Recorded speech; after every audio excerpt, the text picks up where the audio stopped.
Week 3 is upon us. Man, can you believe I'm still congested? Still struggling. This cold has been about a week, but we're still going to pump out our power rankings heading into Week 3. We got a boring-ass matchup tonight between two teams that are kind of similar. Thursday Night Football. I think it's on Amazon. I think Amazon's going to be showing all Thursday Night Football games. Browns and Steelers tonight. It'll probably be like a low-scoring, boring-ass game. I'm just wondering when the Steelers are going to start Kenny Pickett. But anyways, we're going to get into the Week 3 power rankings. I think a lot, and we'll see, and I think it's starting to happen that a lot of the teams, that we kind of thought were going to be solid, or not solid, not that great going in the season, are kind of starting to show signs of being who they probably should be. I think people freak out a little bit when bad teams have close games and good teams or put up a lot of points and have, at times a bad team because of the way the game's played nowadays can have a lot of variance in terms of scoring and can squeak out games. We've seen some wild comebacks the first 2 weeks. But, yeah, I think by week 4, it's usually week 4, week 6, you usually start to get some more of an educated idea or opinion of like where the teams are at. But I think for a few teams, I think you're starting to see that a little bit earlier. Let's get into it. We'll get into it with the 32nd team. The 32nd team in the week 3 power rankings is Seattle Seahawks. So the Seattle Seahawks, they staying at number 32. They stay right where they're at. It's not much to really say about this team. I mean, they lost 7-27 to the 49ers over the weekend. It's fun to see Geno Smith he's staying steady for them for the first 2 weeks, but he just doesn't have enough juice. Like, he can't overcome the bad offensive line. Not only I feel like they haven't done a great job scheming his weapons open and Lockett and DK Metcalf, even though Lockett didn't play bad in this game. I just think that Geno doesn't have the skill set to overcome how bad that offensive line is. I mean, Charles Cross looks solid, but that line is so bad. I mean, they're not really, really deep at running back, and defense is just a little bit too inconsistent. I think a lot of times they try to play that zone style of coverage, and their linebackers aren't great in coverage. They throw a lot of cover 2 at guys, and your guys have to be very reactionary and very instinctive, and I just don't think they have that on defense. So, like I said, bad offensive line, standout performers. Tyler Lockett had 9 catches, 107 yards. He always keeps proving that he's a little underrated, but yeah, Seattle's probably going to stick somewhere around the bottom of this. They're not really that great on both sides of the ball. They got some young players I do like. That first game, week 1, showcased a lot of their young players, and like they have talent at different spots that are underrated, but as a whole, this offense is just really, really bad. So Seattle staying put at 32. 31, down 1, the Houston Texans. So the Houston Texans are another team similar to the Seahawks. They're not really talented really across the board. The one thing I do think bodes well for this football team is I do see some promising young players on this team. Nico Collins really hasn't gotten a chance to shine, but I really love Nico Collins, wide receiver. He's like 6'4", 6'5". Doesn't get out of his cuts too bad and for his size.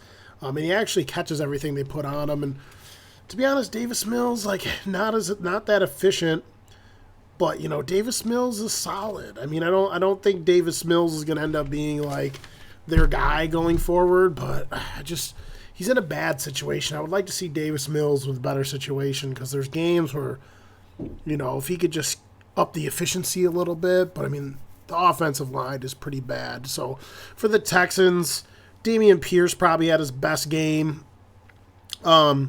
I think in their situation, they probably got to unleash him a little bit more, get him some more touches. I mean, at the end of the day, this team's not going to be able to beat teams, A, because their defense is bad, and B, because they just don't have the juice through the air. Their wide receiver core and their tight end core, it's just not deep enough. And I really don't think they take enough shots down the field, too. I'd like to see more of a volume to Nico Collins, but Dameon Pierce, 15 carries, 69 yards, 4.5 yards a clip. Again, even though I'm more of a proponent that I truly believe the pass, when you're good at it, is more efficient than rushing. But in their circumstance, they got to get him involved, whether it's give him more rushes at the right time or dump the ball off to him. Again, Nico Collins, I wrote some notes on him. He showcases flashes of talent. Just wonder if they're going to go to him more. And Derek Stingley Jr. just keeps looking good every single week, in my opinion. He had a really good pass breakup in the end zone, which would have been a touchdown. Just constantly showing flashes, and he's tackling better in the NFL than I thought he was going to. His not coming to the league was that he struggled to tackle, especially one-on-one. But I think he had like 9 tackles in this game, something like that. The Texans were bad on third down. I feel like a lot of times they're just not finishing drives off. They can move the ball a little bit. Just their third down efficiency was really bad. It was like 30%. Top performers for the Texans: Dameon Pierce, like I said, 70 yards. Derek Stingley, 9 tackles, a pass defense. I think people got surprised, and I was surprised. I like Sauce, but Stingley got picked a pick before him, and he's playing absolutely fantastic. So Houston, they scroll back one. I just see them being at the bottom of the totem pole. The rest of these teams, just not enough talent on this football team. As much as I love Lovie Smith, just not enough talent. Similar. All these teams are kind of similar. Atlanta, a little bit different than the other two teams. I have Atlanta sliding back again at 30. Yes, they had a close game of the Rams, but Atlanta is another team that's not really all that talented, but they're showing up to what I thought to be a fun watch. Atlanta, the Falcons, they're a fun watch this year because they have a little bit of fun offensive strikeability at times. I mean, Drake London is showing so far out of the gate that, he was worth being the first wide receiver picked. Sorry, my cat's just being absolutely ridiculous. Come on. Go. Get out of here. Drake London, again, just crazy catch radius, catches absolutely everything.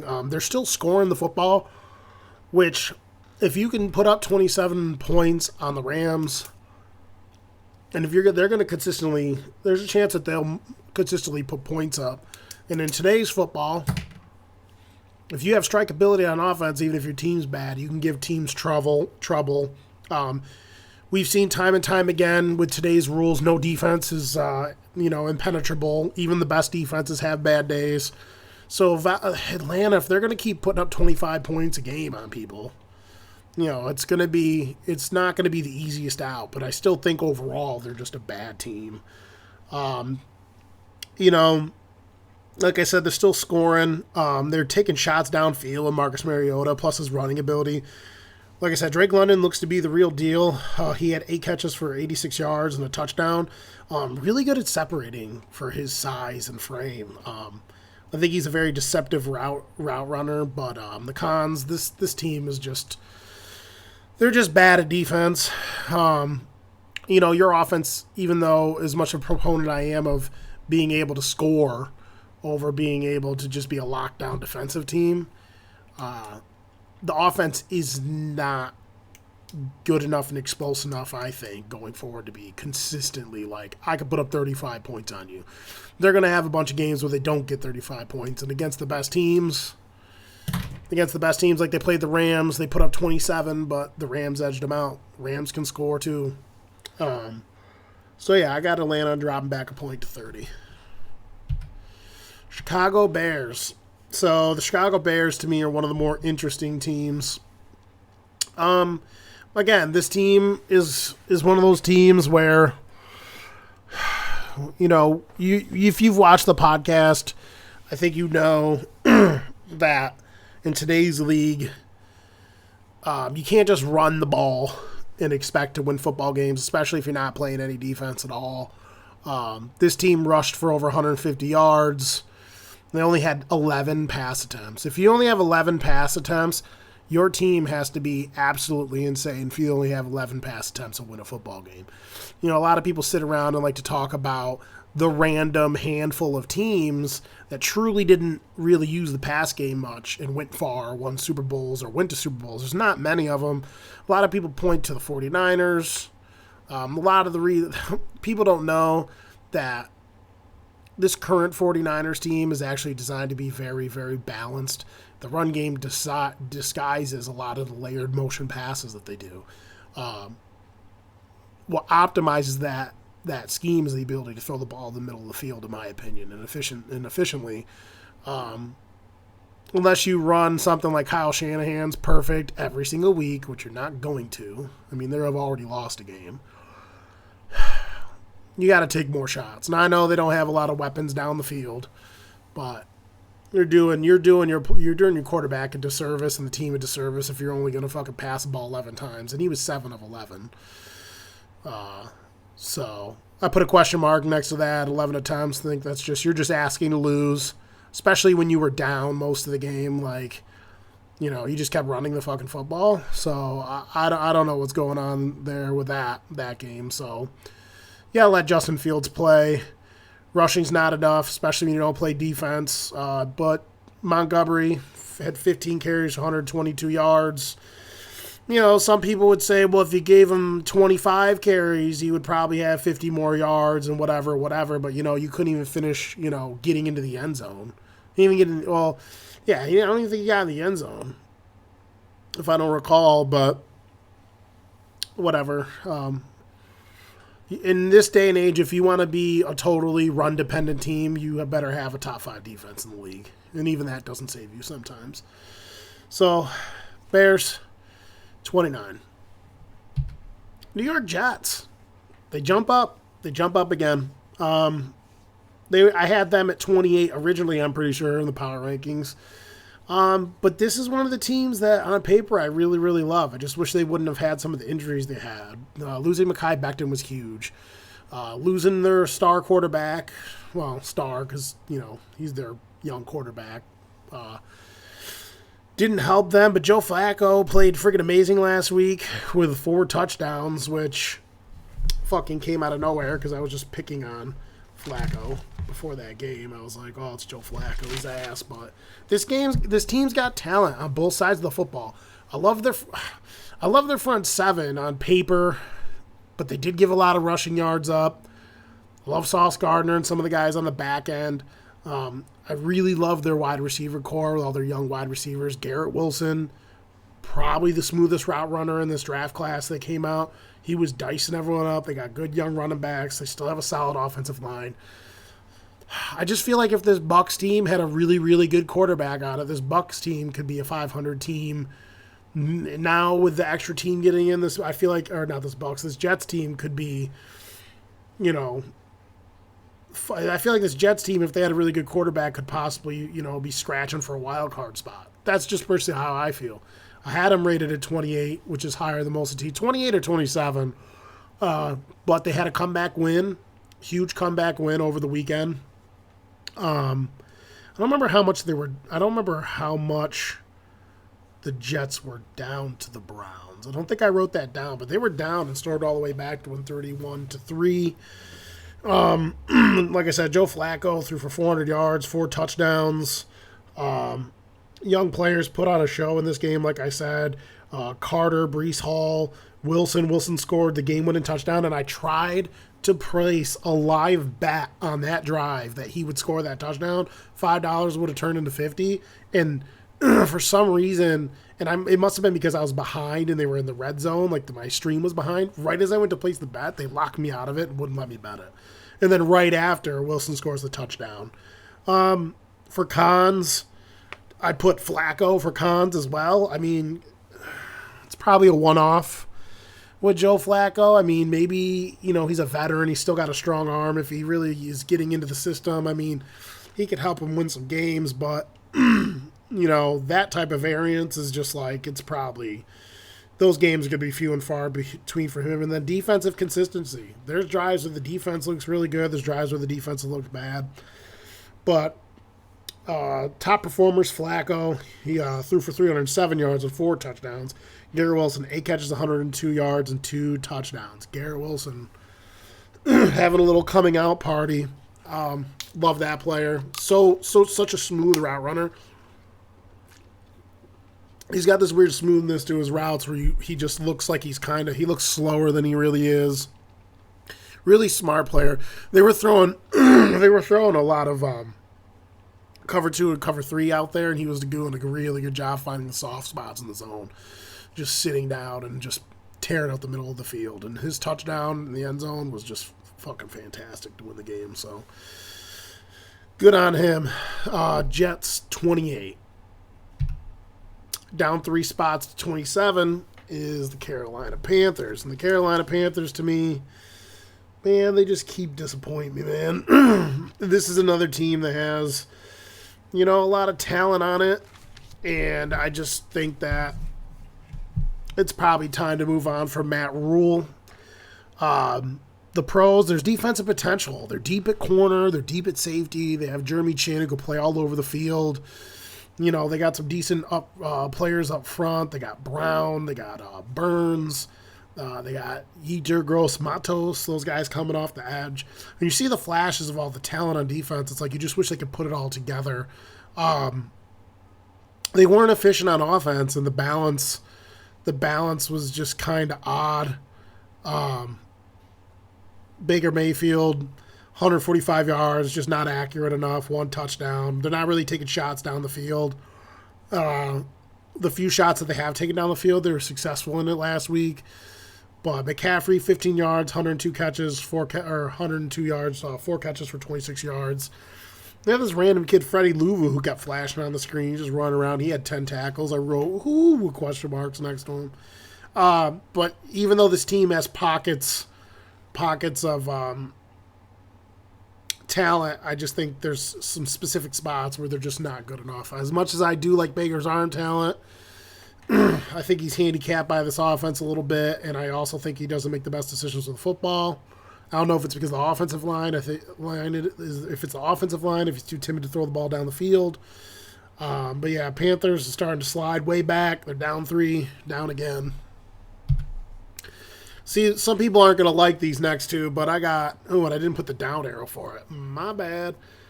Tennessee Titans down 8 to 26. I'm so freaking sick of the Titans. I was sick of the Titans years ago, like 2-3 years ago, when everyone started like freaking out about them. Again, you want to talk about the variance. You want to talk about all the shit that all these Cheeto finger licking run lovers love about fucking rushing the football. Past 2 to 3 years, this team has been one of the most elite rushing teams and one of the better defensive teams. And they keep getting themselves into playoff games where the games are close, and guess who fucking shows up and lays an egg, no matter who's healthy, no matter who their weaponry is. And that's fucking Ryan Tannehill. He grades out well all season, then he gets in the playoffs, and he's a totally different player. Some teams show up. Their run game is not that great in the playoffs. It definitely declines.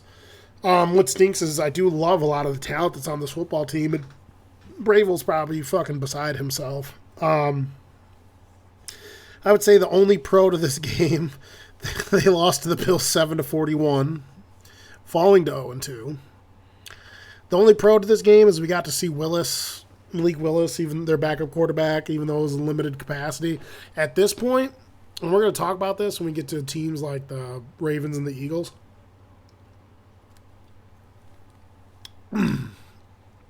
Now that the rules have changed and become more of a passing league, I don't think people understand how valuable a dual-threat quarterback is. When you have a dual-threat quarterback, it allows you to put more personnel to actually block on the field because you can do designed runs with the quarterback. The quarterback can extend plays and run. I just don't think people understand that the power the quarterback actually has, their ability to change plays at the line of scrimmage, dissect offenses. They decide who gets the fucking ball at all times in every play. They also can take off with the ball, whether it's a designed run, whether it's whether it's an improvisational run. They can extend plays, throw guys, lead them open.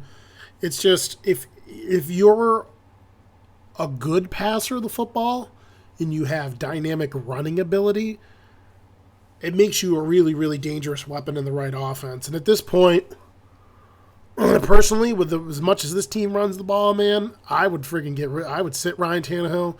I'd play Malik Willis. He's got the power to make a lot of down the field throws and really push the ball against teams through the air. He's not as accurate, and he's going to have to get more experience making decisions and catching up the speed of the game. But his running ability, you couple that with Derrick Henry and all those guys back there, they could probably scheme up a lot of cool drives and plays with him back there. It's going to be tough because, you traded A.J. Brown because that was super smart. Dummies. That shit still makes me so mad. And you see how much that's helping the Eagles, right? So we got to see Malik Willis.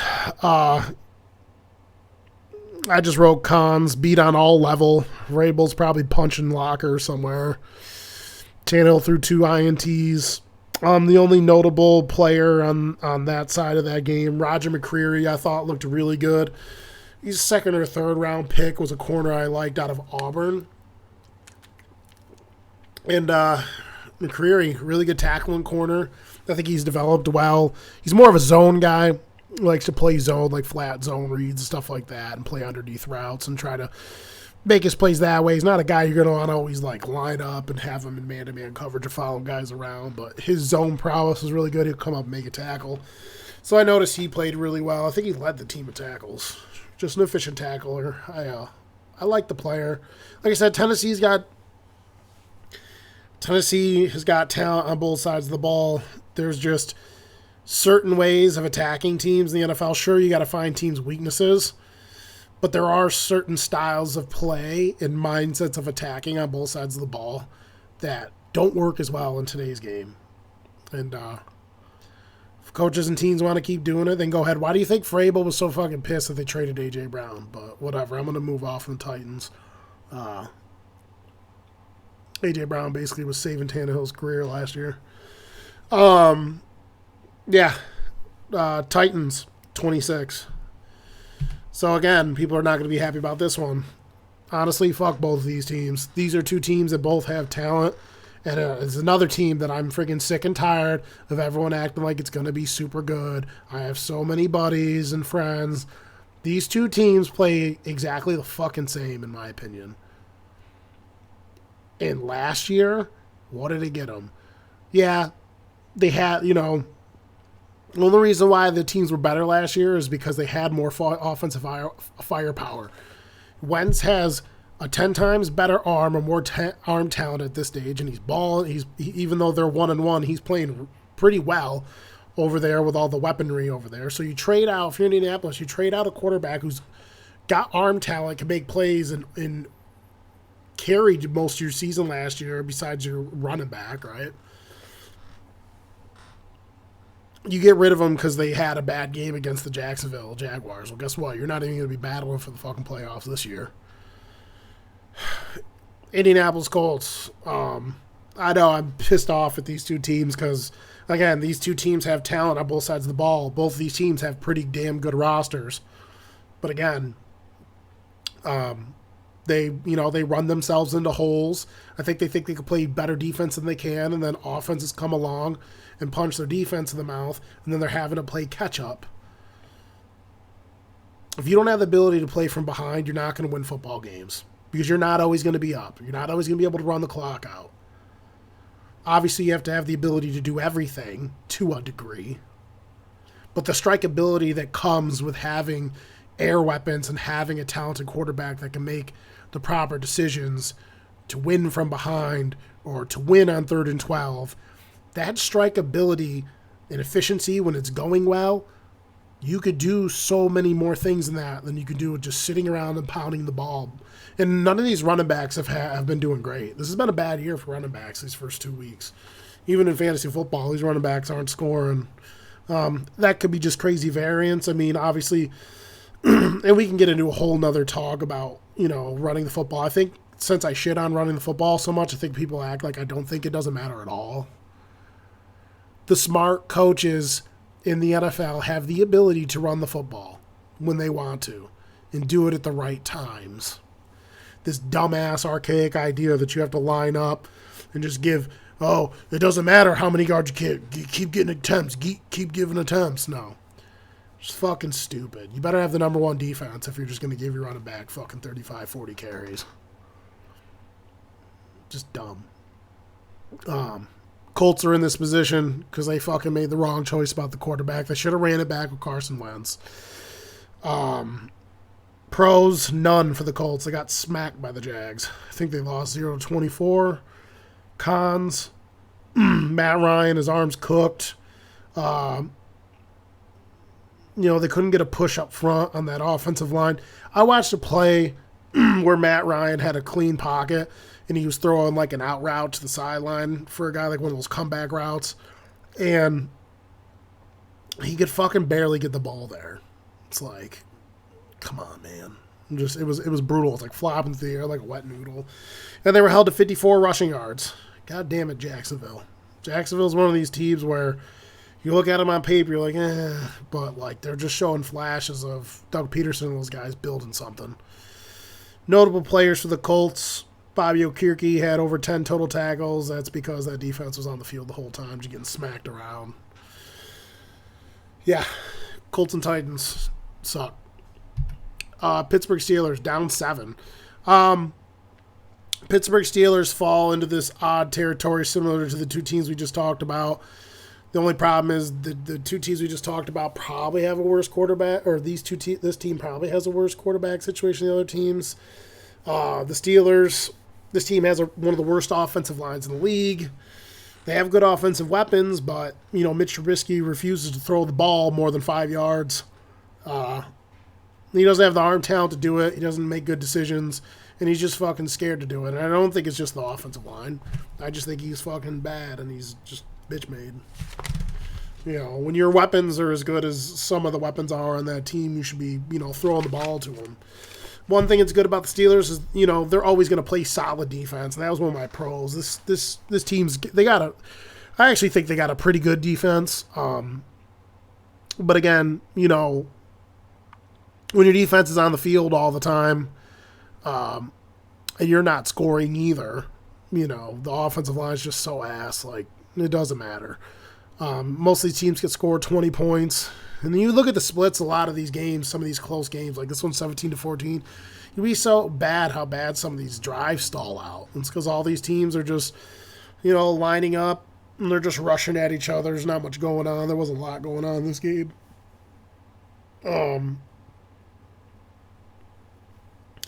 Cons, Trubisky. I wrote Trubisky's ass. I go into pussy, and then I wrote Pickett in capital letters. Hey, play the kid. He looked good in preseason. I go top performers, none. Steelers at 24. I really thought they could go in there and beat the Patriots because I felt like their roster as a whole is probably as good as the Patriots, and I really thought they could take advantage of the Patriots style of offense, but.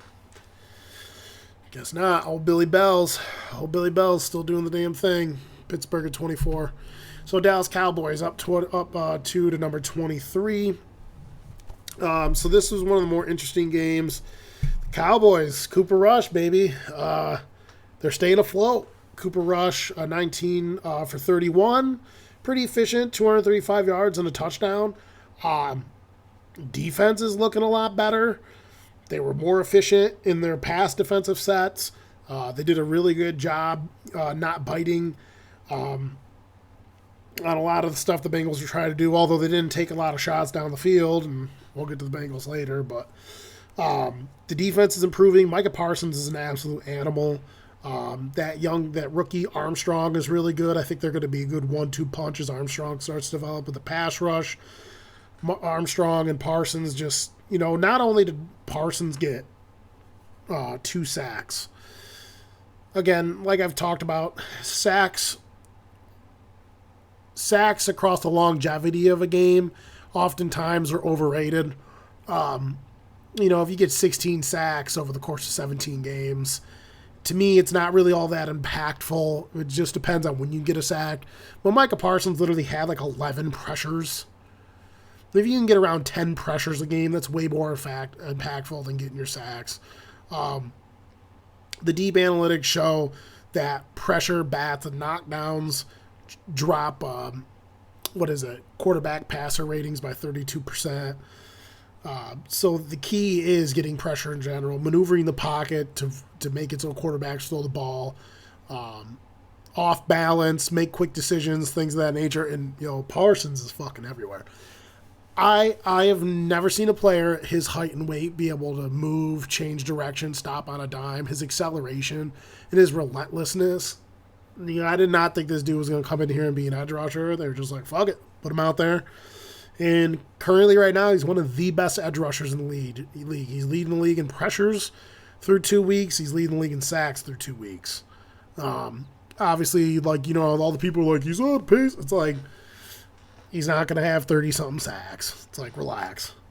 But, man, he's a fucking monster. You can put him out in space and coverage, too, if they ever need him to play in sub-packages. He's really good. He's got really good coverage skills. He tackles well. He's just the full package at 23 years old. They didn't have to lean on the run, which is what everyone said they were going to. They played pretty balanced, which is smart. Cooper Rush did a really good job finding the middle of the field.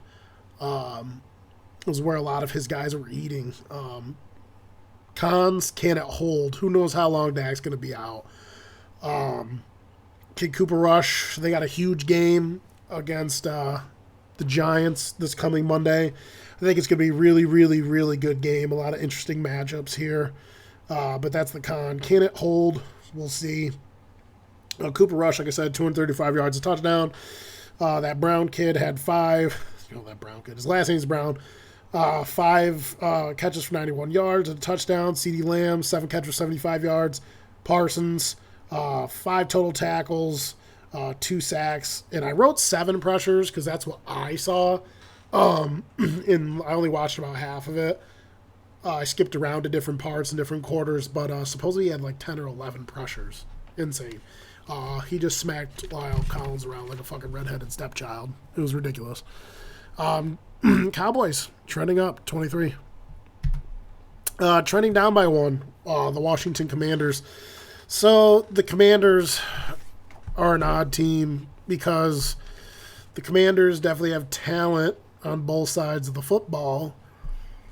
Carson Wentz is showing, in my opinion, so far that all intents and purposes it was the right decision. You brought a guy in that has some of the best raw arm talent in the league. His whole entire problem is just he makes bad decisions fairly often with the football. Takes a lot of risks. Tries to extend plays too much sometimes, but they got beat by the Lions 27-36 over the weekend. To me, personally, I think this pass attack's real. I think this pass attack is going to be similar to how Jameis Winston's 30 for 30 year was. I think they're going to have strikeability. I think Wentz is going to throw a lot of touchdowns. I think Wentz will throw a lot less interceptions than Jameis Winston. But this pass attack is real, and he's spreading the wealth. Logan, what's his name? Logan he's been catching touchdowns. All 3 of their star wide receivers. Jahan Dotson seems like he's going to be pretty good. They're moving Curtis Samuel all over the place. He's making plays, and obviously Terry McLaurin. My con is, how the hell is this defense so bad? You look at this defense, it's like they paid big money at a couple spots. Paid money at corner. Hasn't really panned out for them, but their front 7 is just loaded. Solid young linebackers. I just don't understand how this defense is just giving up so many points. So unless the offense is going to be truly exceptional, and at times, in specific times where I think they need to run the ball, I really don't think they're good at it. I've always said, yes, passing to me is being efficient at passing is a lot more important, but you have to have the ability to run it in the right situations. And I think they just fucking abandon the run because they can't actually do it. There's going to come times where they're going to need to run the ball, and it's going to be tough sledding for him, So Carson Wentz played really well, threw 3 touchdowns. Samuel had 7 catches, 78 yards on a touchdown. McLaurin had almost 100 yards receiving. Dotson had 59 off 4 to touchdown. This team's going to be tough, especially if they can get their defense up, but they keep sliding back for me because they're losing to teams that some people would think they shouldn't, but if this team can get their defense together, they could probably jump up into the middle of the pack and make it competitive for the Eagles and the Giants. So we'll see. And I also think they need to fire their coach. They need to get a new coach in there, as much as I love Ron Rivera. But anyways, Jacksonville Jaguars, 21, up 4. Let me find my notes on the Jaguars, shall I? The Jaguars, to me, have been impressive so far through 2 weeks. I was a little higher than most on the Jaguars coming into the season. I liked some of their pickups. What was odd about this team was I loved a lot of their pickups, but I felt like they overpaid for a lot of their pickups. Yes, when you grab the guys that they grabbed, like Christian Kirk and some of their offensive linemen and some of their defensive players, they had a solid draft. You spend a lot of money on average players, sure, it's going to make you better, but, is it going to make you as good as the price tag should indicate that it's going to make you? It's definitely not doing the latter, but they are a lot better. They blew out the Colts 24-0. No one's seen that coming. I got a lot of pros. Lawrence looked confident. He did a good job picking his shots and taking what the defense gave him. He did a good job recognizing the different types of zone shells they were throwing at him, and whether it was down the seam or in the intermediate levels, he was finding his guys. His receivers did a good job sitting down in their zones, and he was just delivering the ball. Made a lot of good touch throws. His footwork looked good. He looked confident. James Robinson, coming off that Achilles tear, looked great through 2 weeks. Defense, they keep getting pressure and turnovers, man. They're getting to the quarterback. Walker's looked good. They get turnovers. The Doug Peterson effect, man. When they hired Doug Peterson, I was like, ooh, here we go. You got the right guy in there great quarterback coach. You got the right guy. I think Trevor Lawrence is going to flourish under this guy. Christian Kirk, he's answered the call through 2 weeks. He's met the cash so far. He's playing fantastic. I'm hoping to see if he can be a number one, a true number one. Right now, he is their number one, but like I said, the defensive front, they're getting pressured. The defensive line got a lot of guys on it that I don't know, but this defensive line, they're mean, they're athletic. I'm looking forward to see how this defense gels. Underrated free safety and Andrew Wingard back there, holding up the back end. Notable players. Trevor Lawrence, 25 of 30, super efficient, 235 yards and 2 touchdowns. James Robinson, rushed for 64 to touchdown. Christian Kirk, 6 catches for 78 yards and 2 touchdowns. Not a crazy stat line, but Christian Kirk has proved time and time again he's a guy that you could do a lot with. He's underrated running deep.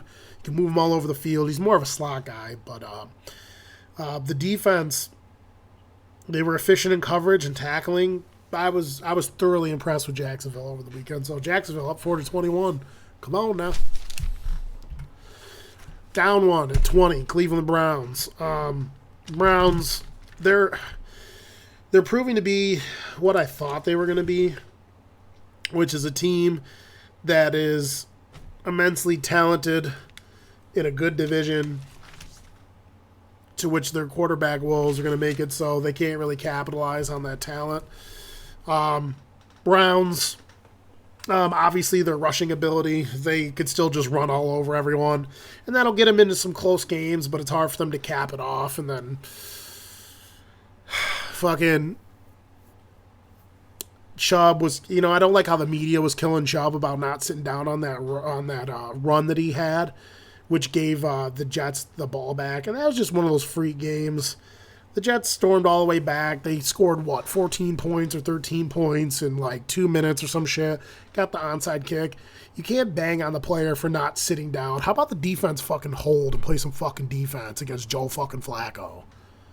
So they got to stop fucking killing the Browns on the defensive end. Their problem is they got talent all over the place, just inconsistent.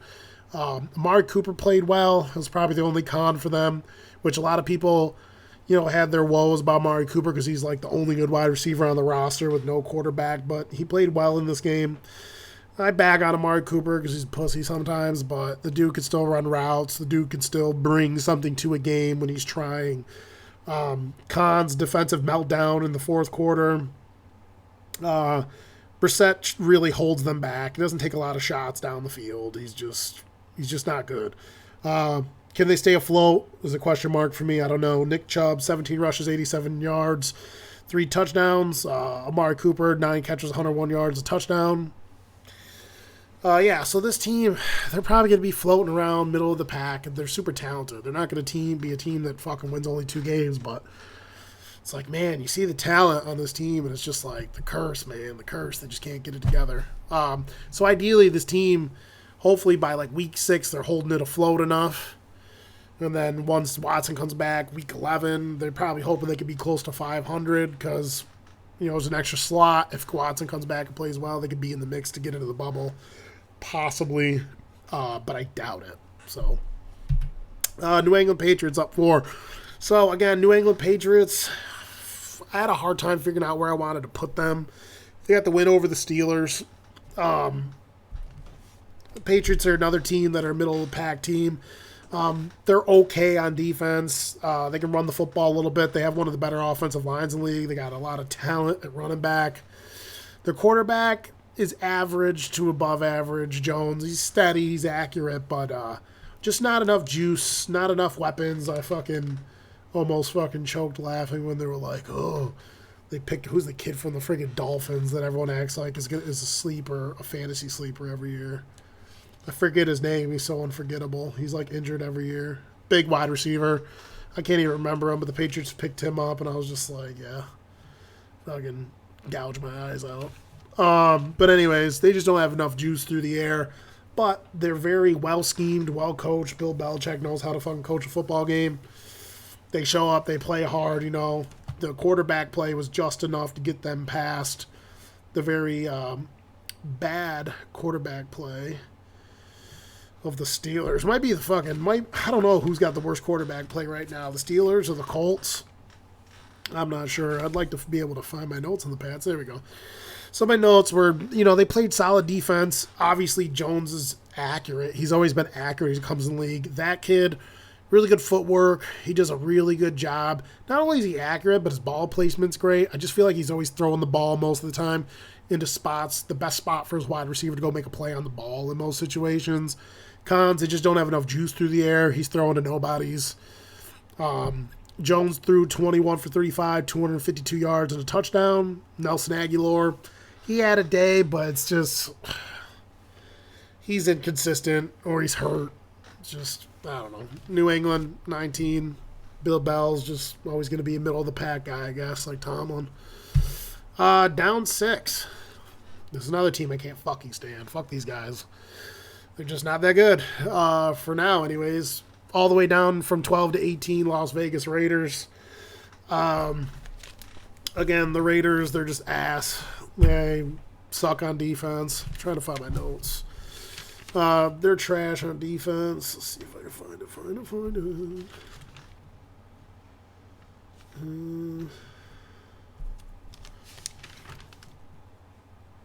There we go. So, pretty sure they were up against the Cardinals. Pros for the Raiders, they still have an explosive offense, and they have the ability to run efficiently, and they did that, and they still scored 23 points. But the defense is just so bad. Not as an inconsistent, but yeah, they just fucking gave up the game at the end.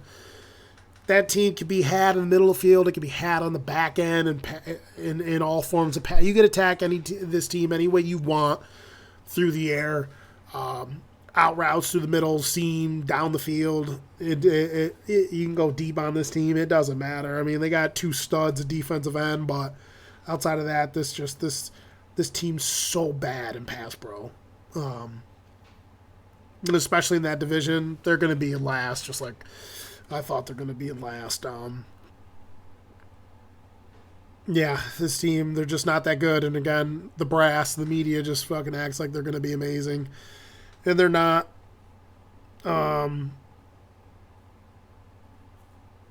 Yeah, this team's bums. Um, their best performer, Derek Carr, 25 of 39, 252 yards, 2 touchdowns. He'll throw touchdowns. Their offensive line is just absolute garbage. It's so bad.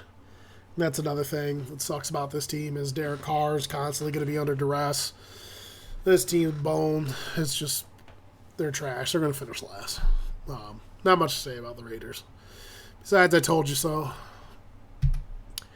-2 at number 17, the New Orleans Saints. And you all are probably wondering, where the fuck are the Giants at? Listen, I'm not as high as the Giants and everyone else. But they're 2-0, and they have beaten a team that has a good roster. Put some respect on their name. We're going to get there, okay? Down 17, down by 2, the New Orleans Saints. So, the Saints, let's see. The Saints, you know, I say this about some teams. They're one of the more interesting teams because of how they're constructed. I'm trying to find my notes for the Saints. Where are they? Okay.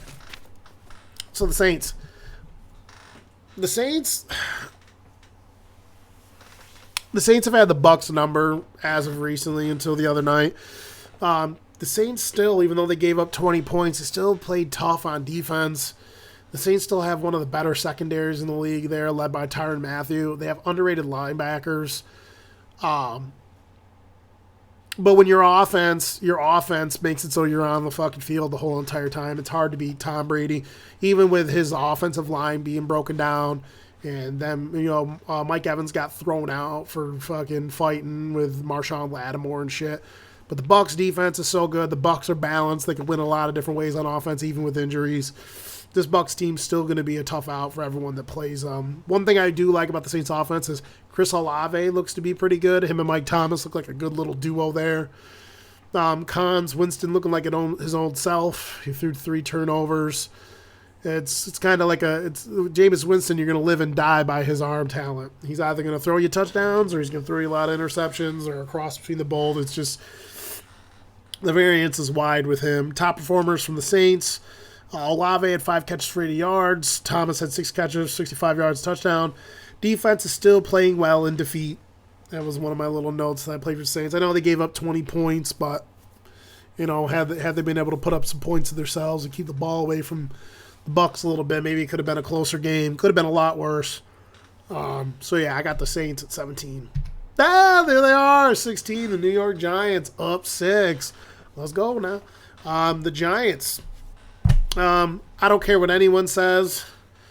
Even the Giants fans, they'll lie and act like, you know, they knew that they were going to start out the gate this hot, but good for them. The Giants, a lot of pros here.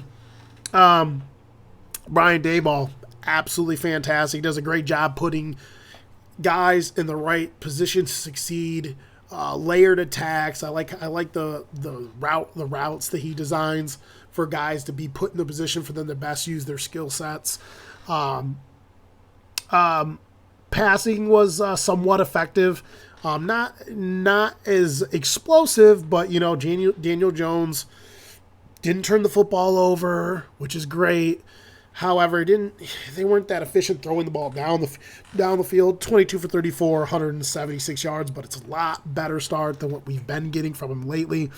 Another pro is the defense. This defense, this past game, there's a lot of good playmakers on this Panthers team.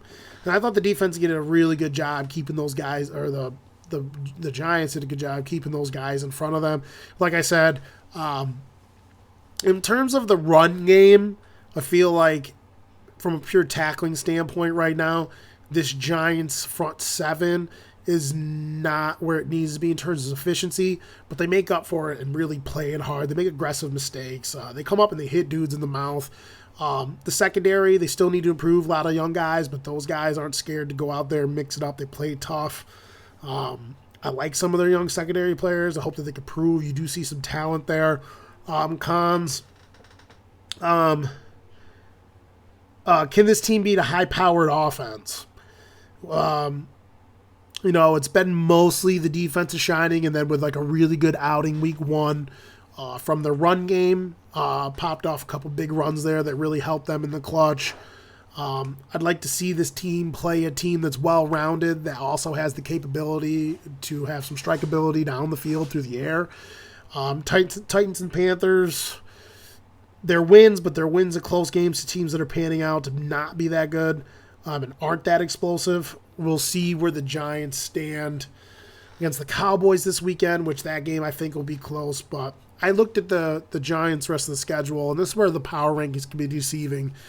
This specific year, if the Giants cannot get hurt and keep improving on what they've done, this team could probably get to 500 this year, or maybe could possibly fight for a wild card spot if a lot of the NFC teams keep staying bad. But that's solely because their strength of schedule, to me, is not that good. I went and looked through. The Giants got a real opportunity this Monday. They got to go out here and take out the Cowboys. And if they take the Cowboys out, pretty sure the week after that will be a stiffer test. I don't remember who they're playing, but I know they got a bigger game coming up beyond the Cowboys if they can beat them. So good on these Giants. Right now, they've done what they need to do to be 2-0. I just got to see them play. I got to see them up against a little higher competition. I don't know if I'll be able to bring them any farther up because of the teams that are ahead of them, unless the teams that ahead of them take a shit. But God damn it, Giants rolling out of the gates hard. Started at 28, now they're at 16, up 6. The top performers, Barkley 21 rushes, 72 yards. He had 3 catches, 16. Julian Love this player, no pun intended. 7 tackles, 1 sack, and obviously they won the turnover battle. So, yeah. Giants on up and up, baby. +1, Arizona Cardinals. Arizona Cardinals, they're kind of beginning to be stagnant in this area right now because the Cardinals are one of these teams that have talent on both sides of the ball at a lot of different, positions. But I don't know. You just never know what you're going to get from the Arizona Cardinals. And, I always agree with Anton about their offensive scheme, their style of offense. I really think against the good coaches, the good teams, I think their style of offense, that college style, shooting style, RPO style, dink and dunk, and then sprinkle in the deep attacks. I think a lot of teams are starting to get hip to that style of offense, and I wish I could find my notes for these guys. I can't figure out where the hell they're at. Got a lot of notes here, folks.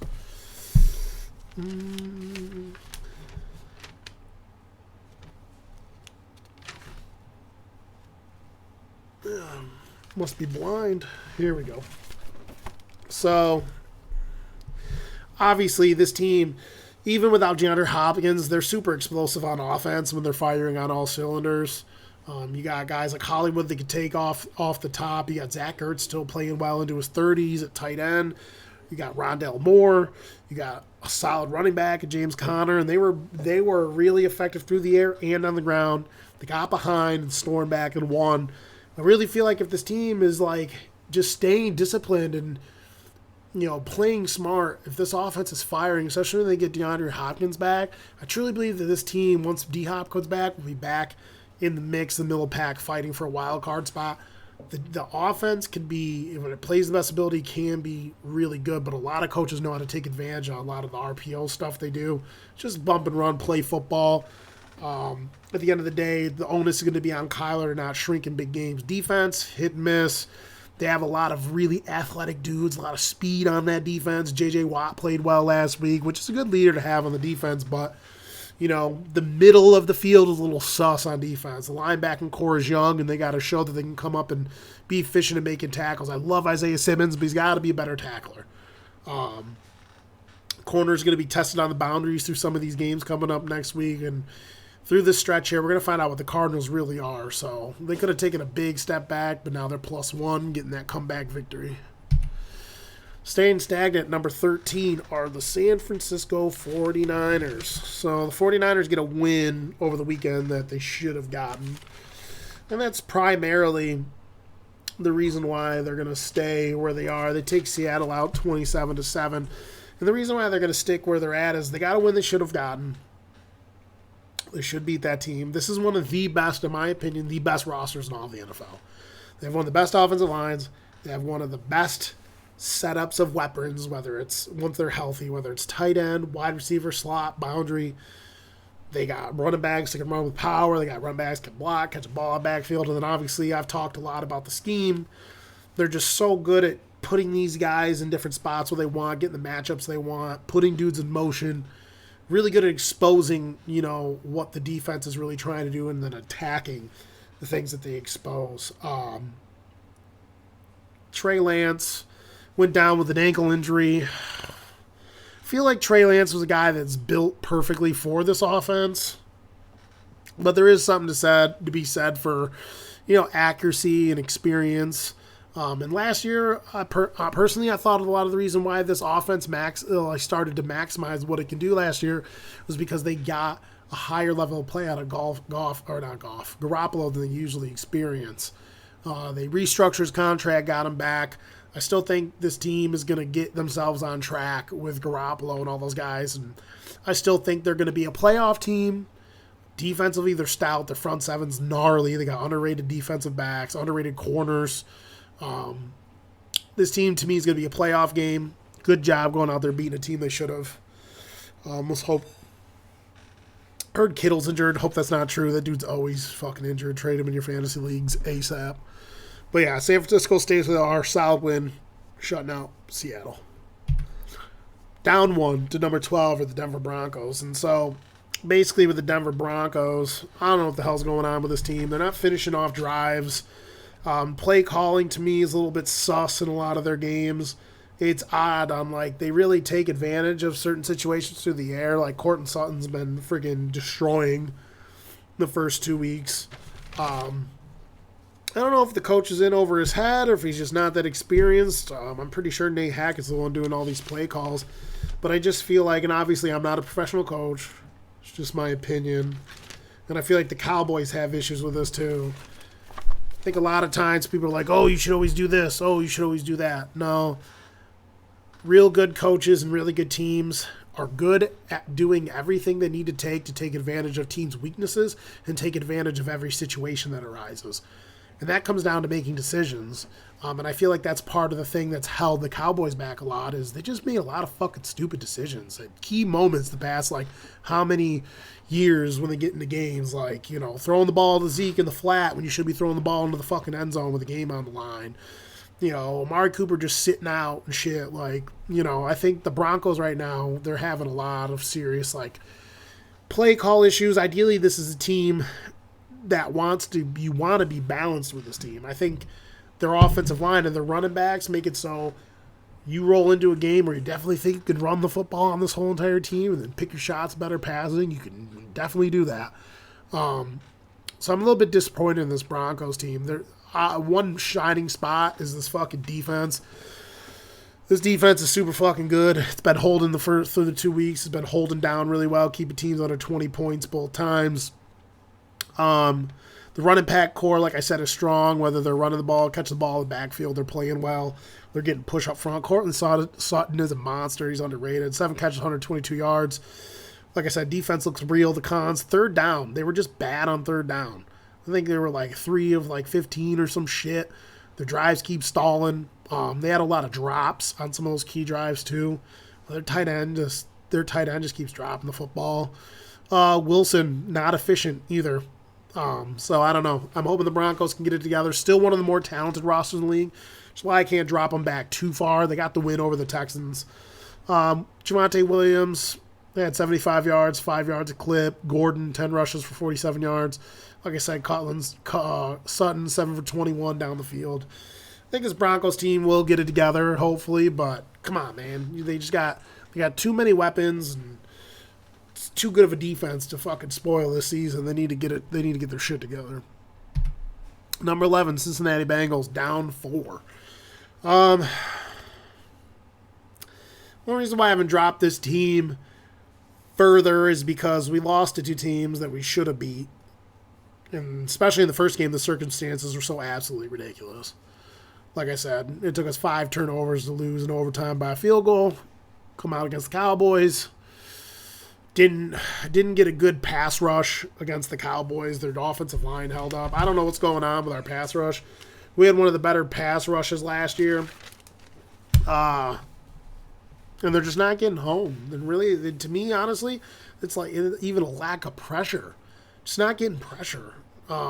Defense is playing solid, but they're just not getting enough pressure.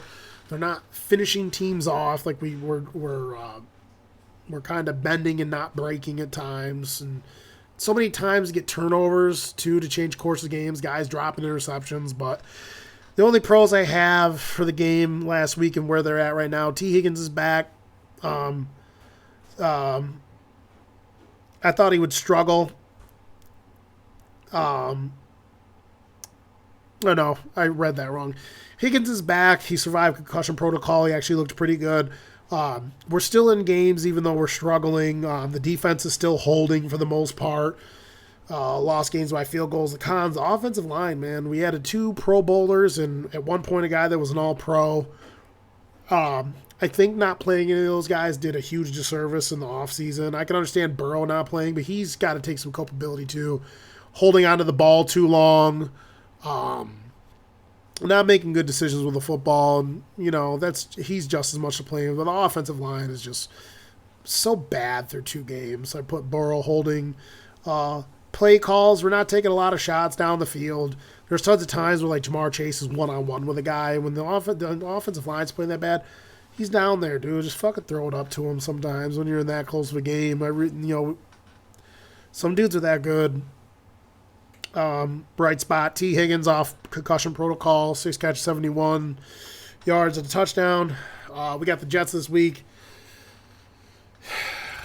Gotta beat the Jets this week. You have to, or else this team's in serious fucking trouble. Gotta beat the Jets. Gotta come out. I don't even care if we fucking beat the Jets by a field goal. Well, fuck that. We need to be impressive against the Jets. We gotta blow the doors off the Jets, and we gotta let everyone know that we're not going fucking quietly into the fucking night like a bunch of fucking pussycats. So, Bengals outside the top 10 now at 11. Baltimore Ravens -1. Ravens had the game of the Dolphins against the bag, and then fucking Tuanon happened. Fucking threw 6 fucking touchdowns.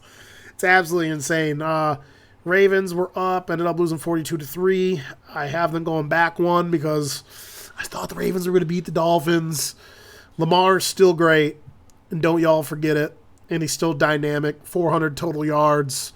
Threw up 38 points. Got a good potential tight end tandem. And Andrews, or a good tandem. And Andrews and Bateman. They match what Lamar likes to do well. If he's not running, he's looking to dump it off into shallow crossing routes. Curl routes, shots to sidelines, and he's actually pretty accurate throwing the ball down the field. And look out for Isaiah Likely. He got some of his first real action this season. 4 catches, 43 yards. Hybrid tight end guy, really good off the catch. But it's encouraging for this Ravens team. I always respect the Ravens. I like Lamar Jackson. I'm not really worried about them. That defense fucking blew it at the end of the game for them. Defensive meltdown is in the cons. I mean, I don't know. I don't know if they weren't prepared on certain plays. The one with Tyreek looked like some blown coverage. And, coverages don't have to necessarily be blown all the way over the top. The one play he scored on, the one safety came down and tried to sit on the set of underneath routes. And he just got past the corner and the safety. But he's so fast that when Tua seen that, he just launched it right there into only 25 yards down the field. The strong safety can't come over and recover that amount of space because of the speed of Tyreek Hill. And Tyreek Hill caught that shit and took it to the house. They just blew it at the end of the game. For the Ravens, Lamar Jackson, 21 of 29, threw 18 yards, 3 touchdowns, no INTs. He also rushed for 9 times, 119 yards, a touchdown. Again, and I was talking about it earlier, don't think people understand how important today's NFL. If you got Lamar is always going to be crazily fucking effective. Not only is this team really good at scheming up runs, but when your quarterback is that dynamic, like I said, you don't need to have an extra runner on the field. You could scheme plays up for this guy, have extra blockers on the field. He's just going to fucking make plays and tear teams up. I don't care what anyone says, he's the best rushing quarterback ever. Better than Michael Vick. And he's a better thrower than Michael Vick. He's a better player than Michael Vick. Michael Vick's the most overrated player. Well, he was a really good football player. He's the most overrated quarterback ever. There's nothing you guys can do to change my mind about that. Lamar Jackson is fucking fantastic. I just feel bad the defense melted down on him. This team's still going to be really good. They're going to score a lot of points.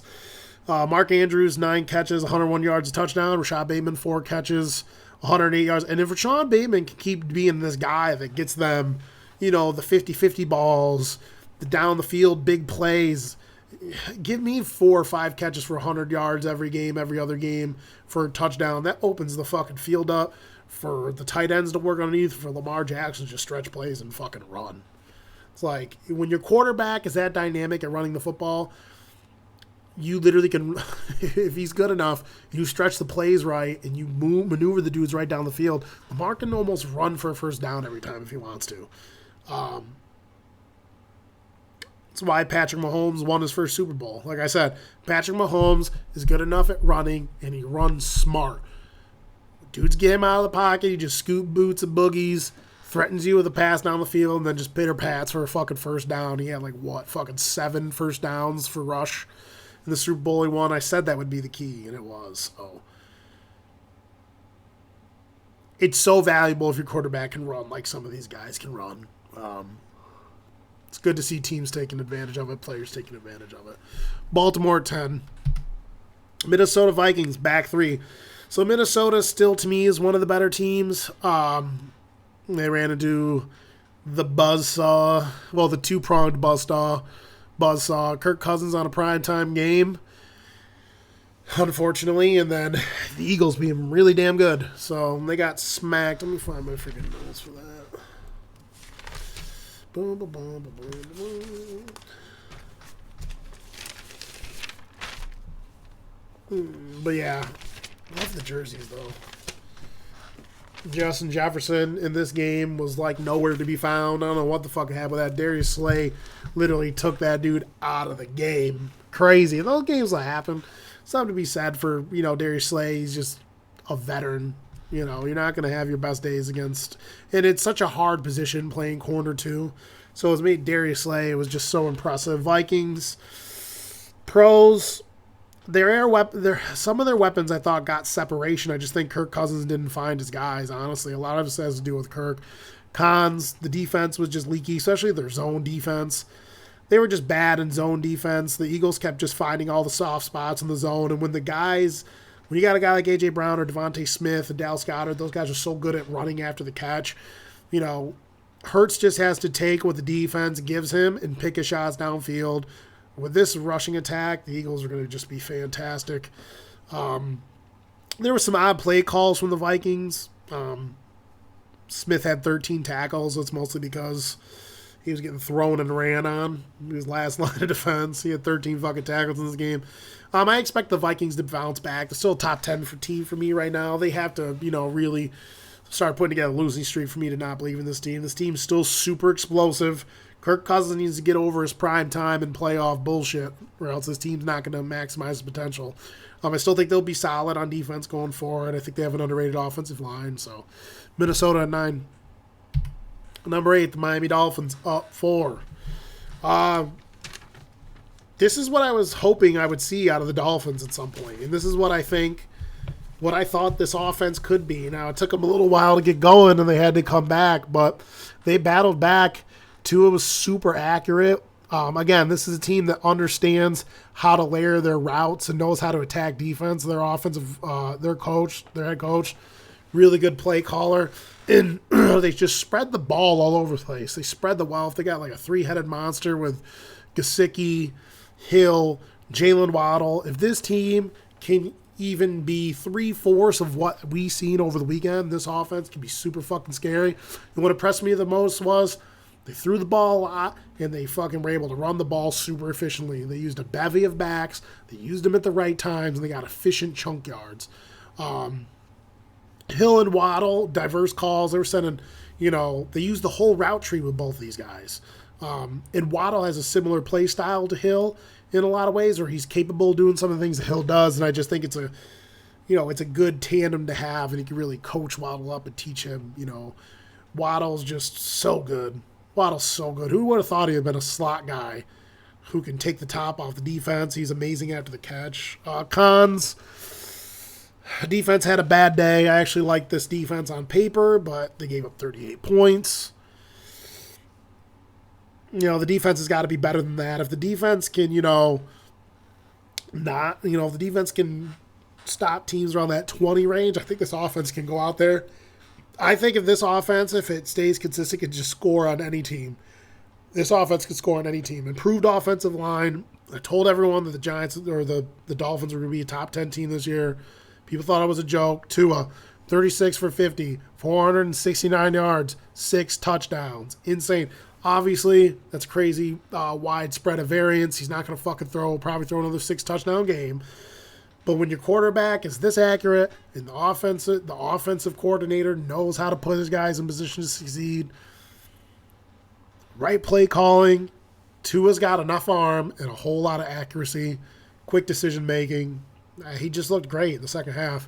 Hill, 11 catches, 190 yards and 2 touchdowns. Waddle, 11 catches, 171 yards and 2 touchdowns. Smoke them if you got them, boys. Miami at 8.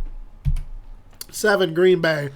So, Green Bay, again, Green Bay won a game that it should have won, which, based off the way this all came out, I ended up just having to bump them one. Green Bay, it's going to be their song and dance all year.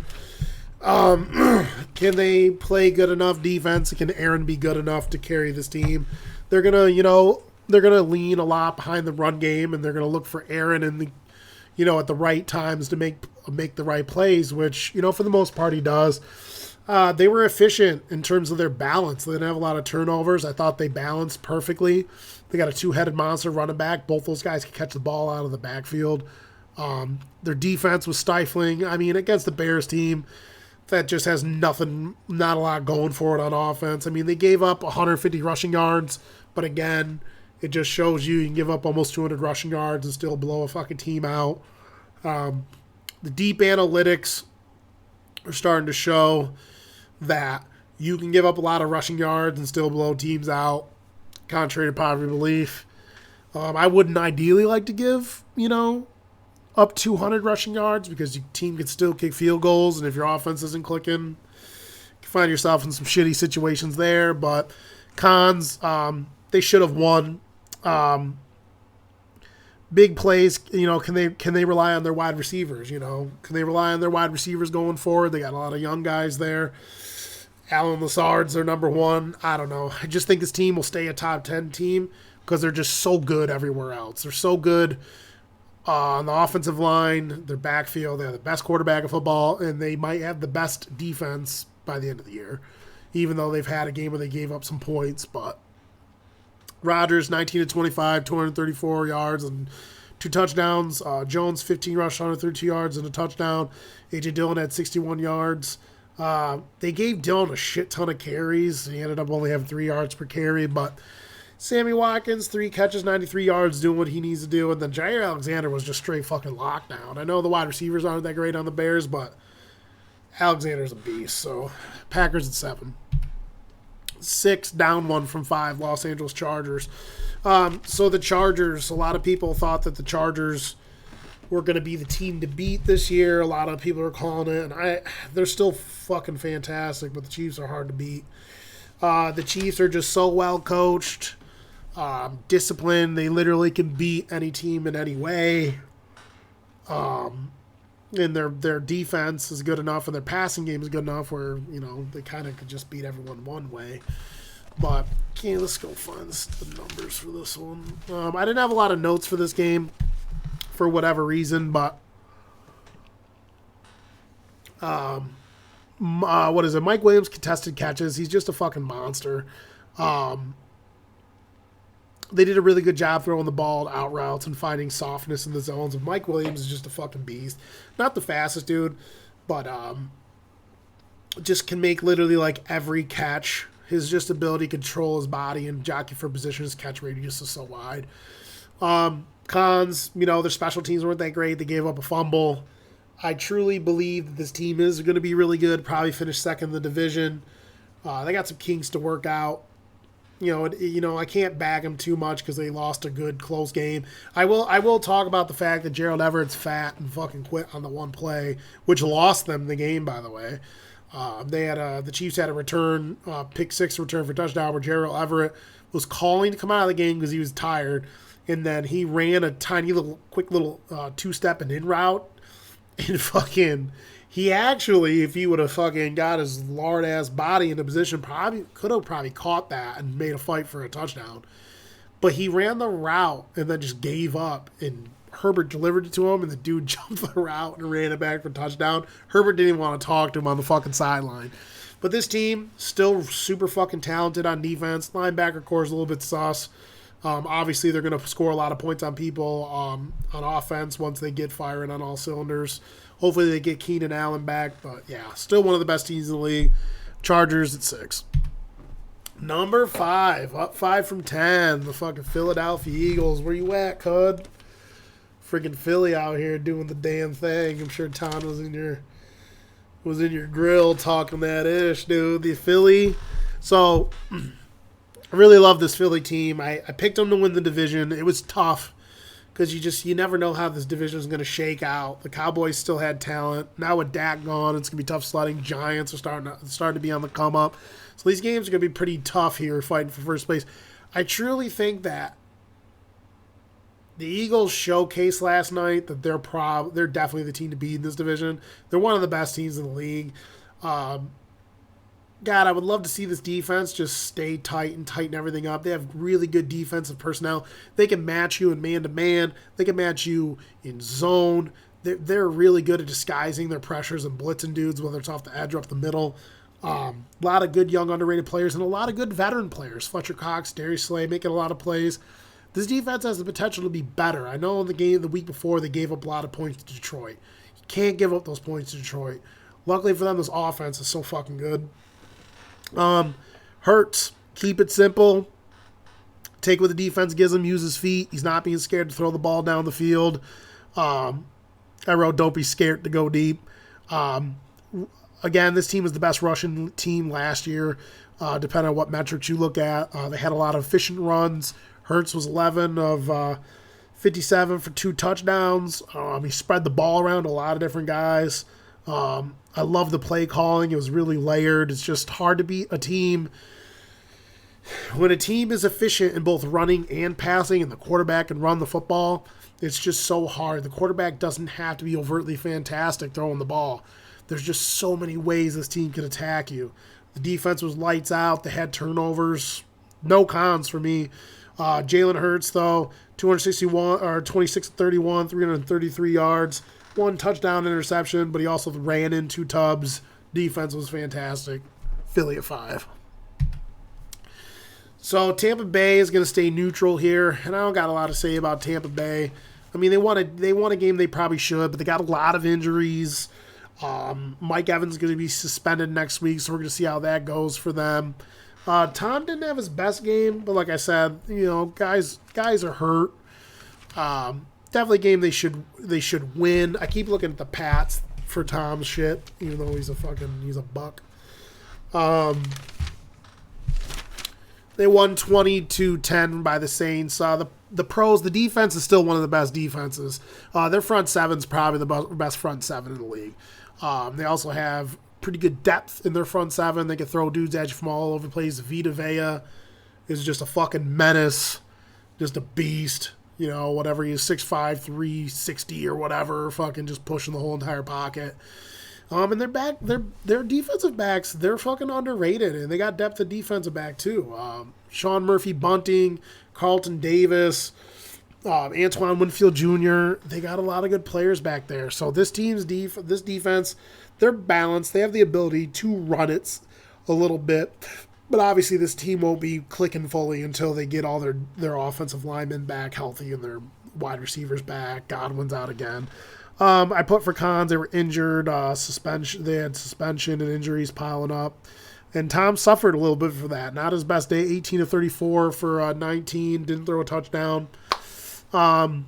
Defense held the Saints to only 10 points. Jamel Dean was the other guy I was thinking of. Jamel Dean, really underrated, their slot corner. 2 interceptions. So yeah, Tampa Bay, they're going to sit neutral at 4. Also sitting neutral at number 3, the Los Angeles Rams, and I know what people are thinking. You know, they barely beat the Falcons and stuff. Right now, I think this is just a case of adding new players, dropping players. They're going to attack people a little bit differently than they did offensively because you take Allen Robinson, who's more of a possession jump ball guy, not the speedy stretch the field type guy that Odell is. This team is primarily about, you know, using the whole entire route tree to attack people at different levels of the field. They're only running the ball just enough for them to disguise their pass plays and things of that nature. Everyone's like, oh, Cam Akers. Cam Akers isn't that good. They didn't have Cam Akers, sure, but every year this team runs the ball. Ever since they got rid of Tom Gurley and switched up their style of play, this team doesn't run the ball a lot, and they still won the Super Bowl last year. They were like 28th or some shit in rushing. This team's still a really talented team everywhere. Their offensive line's talented. Their front seven's talented. Their defensive backs are talented. Their wide receivers are talented. And Matt Stafford's talented. I mean, he's just got off to a rocky start, but I'm sure this team will be in the playoffs at the end of the year. And right now, in the foreseeable future, they take a really bad turn. I have them right now at number 3. Buffalo Bills. So the Bills are going to stay neutral at number 2. And, of course, I'm sure all the Bills fans will be mad at that. And as much as I've backed the Bills all offseason about how good they got and how good they are, I still have to see them go out there and, you know, beat the Chiefs. Then honestly, both teams are super good. And if they can beat the Chiefs, it doesn't have to be extravagant. They need to come out there and finish them. Because guess what? It came down to a few plays last year. Both teams are super fucking good. You already know who number 1 is because you see number 2 here is the Bills. Again, if you value pass rush, this is one of those teams where they can rush 4. Sometimes they were rushing 3 guys at a time and getting home. Dude, they're off their defensive line. They're 7, 8 guys deep. They're multiple guys deep at defensive end, multiple guys deep at defensive tackle. Von Miller has just been a fucking game changer for them. Still fantastic. Worth the money. Don't get your fucking, you know, panties in a bunch because contracts are written in a way so you can shave fuck tons of money off them. So all you fucking newbies need to stop acting like Von Miller's got this big contract and blah, blah, blah, and all this other stuff. He'll play 3 or 4 more years and they'll void all the money off it. Know your football. I also put in parentheses 2000s Giants. Again, part of the reason why that Giants team was so good is they could rush fucking 4 guys. When you rush 4 guys, takes care of a lot. Takes care of a lot if you're the guy that values pass rush.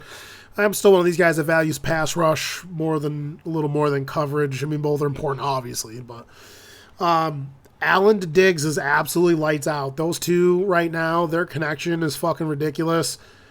I just think that, like, Diggs just knows what Allen's going to do, and I think Allen just trusts Diggs to know what he's going to do. He had a play where he rushed to his left, pocket still held up, dude cracked some dude to give Allen another spot to step up. Allen turned, scanned to the other side of the field, threw the ball all the way across the other side of the end zone and threw it to a spot that was open. He literally made eye contact with Diggs and kind of just like moved his head, and Diggs knew to swim over the DB and just run into the open spot. And the ball was being delivered before Diggs even made his move. He trusted them to get to the open spot. And they fucking destroyed the Titans DBs. Back shoulder fades, comeback routes, go balls, all that stuff. They smashed this team. And the Titans have a good roster. They fucking steamrolled this team. Pass blocking, fantastic. Again, people don't know their fucking personnel. People don't know their players.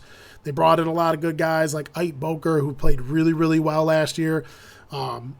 Not only is Josh Allen absolutely one of the best quarterbacks in the league, that motherfucker has such, I don't know what they're doing up there in Buffalo, but every guy they bring in can pass block, and he's just fucking hanging out back there. There's times he does it every game where the pass blocking's so good, the motherfucker plants his feet like OG Bobby Johnson, like in a fucking pimp power stance, and just delivers fucking darts to dudes. The play calling was also super efficient. They did a good job taking advantage of the players that are weak on that team. Cons, Edmund can be washed. So I kept a good eye on Tremaine Edmonds, who I do love for his skill set. But to me, when you're 6'5", 250, and that athletic, you shouldn't be getting pushed around and washed and moved around like he is. He's amazing sideline to sideline. He's okay in coverage. He's good at wrapping up and tackling dudes, but when a lot of teams use these zone run schemes against him, man, if he doesn't get to the point of attack quick enough, dudes just wash him all over the place, push him around. He just gets taken out of plays. So that was probably the only con I seen in that game was, sometimes the linebackers get washed a little bit, but Matt Milano played fucking fantastic. He was a good pickup for them. Got him for the right price, too. Top performers, Allen, 26 for 38, 317 yards, 4 touchdowns. Diggs, 12 catches, 148 yards, 3 touchdowns. Matt Milano, his coverage and tackling is fantastic all game. He had a really nice INT for a touchdown. Bills at number 2. And then at number 1, I got the Kansas City Chiefs. I mean, there's not much for me to say about the Kansas City Chiefs. They had a couple breaks against the Chargers there with, like, the bad interception when fucking Everett gave up because he needed some Krispy Kreme donuts. But even though they had those breaks, this team is just looking like it's going to start becoming a fine oiled machine. Like, Patrick Mahomes is just, I don't even know how to explain it. Like, he manages to gel right away with all these young wide receivers. For the most part, they're always where they need to be. Most of them have sure hands. Him and Travis Kelce still, even as Kelce gets up in age, are still just fucking dominating. And he has some of the best pure arm talent I've ever seen. He had a play where he made a dude miss and then just leaned out to his right a little bit and then just sidearm, like little flick of the wrist touchdown. Passed. I don't even fucking remember who he threw it to. They do a great job spreading the ball around. They can attack you through the air. They can attack you in the seams, crossing routes, comeback routes. It doesn't matter if it's against man, whether it's cover 2, cover 3. It doesn't matter if you blitz. And they're efficient enough in the run, and their guys can catch the ball out of the backfield. They got all kinds of safety valves for Mahomes, and then his feet are so underrated. He does a really great job at being disciplined when he stretches plays. He doesn't usually overextend them. He has great pocket awareness. He knows when dudes are chasing him. He knows when dudes are trying to hit him. And then defensively, this front seven's going to be nasty. Their young corners are underrated, starting to play really well. I would assume that by the middle of the year, this team is probably going to be polished and hands down the best team in the league. Andy Reid's the fucking man. Kansas City at number 1. These are my Week 3 power rankings. I hope you guys enjoy. We got a game that's going to be starting here in a minute. Hopefully it's not a fucking snooze fest. Browns and Steelers. Leave your comments down in the section. Please comment and like and subscribe. Trying to really build this channel. This is the most content I've pumped out. I honestly believe I can be this. I've been this disciplined. After week 4, I'm going to get all the guys on, and we're going to do a quarterly podcast. So week 4, we're going to have a better scope of what's going on in the league, where these teams are at, and we're going to shoot the shit and break it all down, probably argue all that happy bullshit. If you don't know, then you won't know. Keeping a G Real podcast. We're out of here.